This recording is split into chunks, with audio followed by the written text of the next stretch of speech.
Good day everyone. Today we will explain our library management system written in Java. First, our program starts by creating two-dimensional arrays. The books array store all the book information such as the book ID, title, author, genre, and the quantity. It can store up to 100 books. We'll also have the borrow books array which keeps track of books that have been borrowed. It stores the book ID, the name of the borrower, and the book title. The variables book count and borrowed count simply track how many books and borrowed records are currently stored.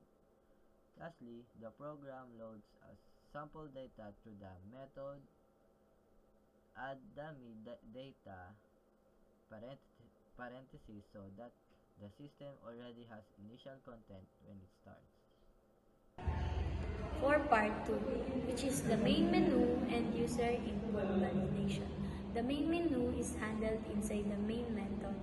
A scanner reads the user's input and the program displays options like add book, view books, update book, delete book, borrow book, and return book, and the exit. The menu runs in a while loop that continues until the user selects option 7. Input validation ensures the program doesn't crash if the user enters something invalid, such as a letter instead of a number. When a valid choice is entered, the program calls the matching function. Add dummy data. This one just preloads some sample books and a borrowed record, so the system already has data to display and test when it starts. I will explain how borrowing works. When the borrow books function is called, the user enters the book ID they want to borrow. The program searches for it and checks if the book still has a quantity available. If the book is out of stock, the system informs the user. But if it is available, the program asks for the borrower's name, then reduce the book quantity by 1. It also adds a record to the borrow books array containing the book ID, the borrower's name, and the book title. At last, it printed the confirmation message and showed the remaining quantity. For the last part, I'll explain how book returns work.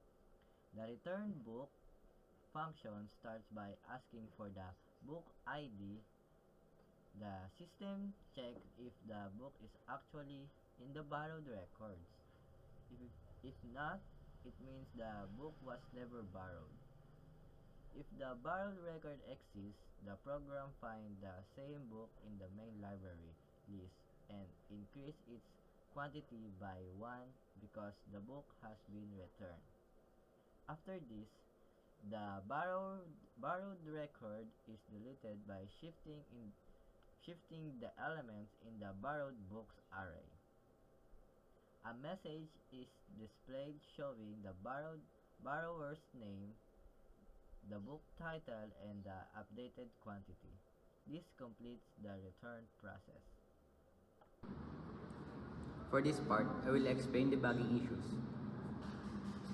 related to arrays. Since our system uses 2D arrays with a fixed size of 100, we needed to ensure that 1. We don't add more books than the array can hold. 2. We don't access an empty index. We always track the correct number of items. One bug we encountered was forgetting to update book count after adding or deleting a book. This caused books not showing correctly, empty slots appearing, wrong books being updated. To fix this, we made sure that every time we add a book, we do book count increment, and when deleting, we shift all elements upward and reduce book count decrement. This ensures that the array always stays organized without gaps. So, greetings everyone. Let's talk about uh, custom library program. So, let's start introduction. Our code is about library uh, using to the arrays and user defined methods. The system allows you to add, view, update, and delete books as well as borrow and return them. Everything is stored in arrays, and we're using only concept we learned from week 13 to 17. Overview of the system. So first, let me show you the main menu. As you can see here, we have 7 options: add books, view books, update book, delete book, borrow book, and return book, and exit. This operation basically overall the CRUD function. That's create, read, update, and delete, plus the additional borrowing and returning feature that make this complete library system. Let's talk about data structure explanation.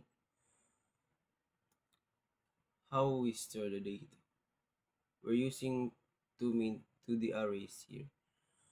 The first one is called books, which is a string array with 100 rows and 5 columns. Each row represents one book, and in the 5 columns store the book ID, title, author, genre, and quantity. The second array is borrow books, which has 100 rows and 3 columns. This one tracks all the borrowed books by storing the book ID, borrower's name, and the book title.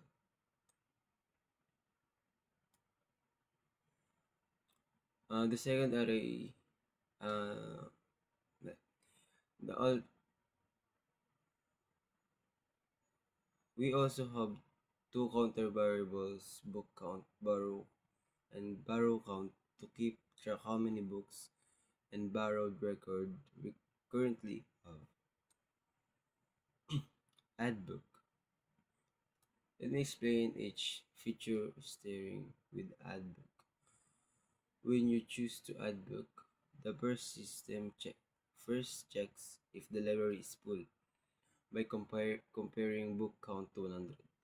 Then it asks for the book ID and uses loop to go through all existing books to make sure the ID doesn't already exist. This prevents duplicates entries. After that, you enter the title, author, and genre.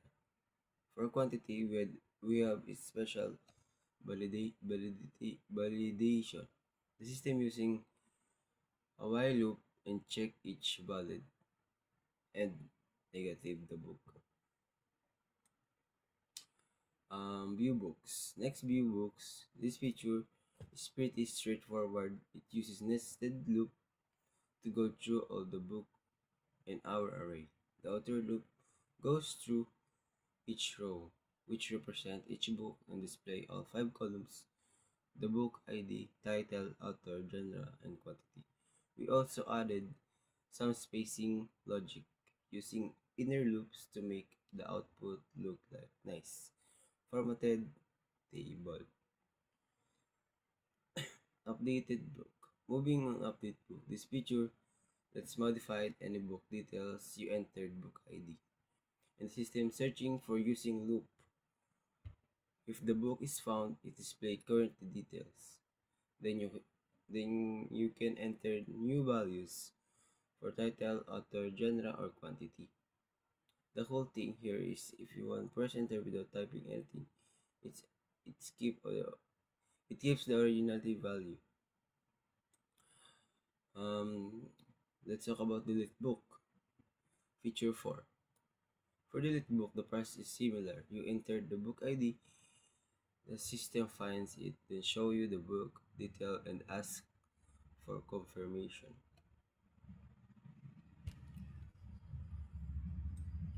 Let's talk about borrow book. When you want to borrow book, you enter the book ID and the system finds it books array. It then checks if the quantity is greater than 0. If there are available copies, you enter borrower's name, quantity decreases by 1, and new record added for the borrow books array.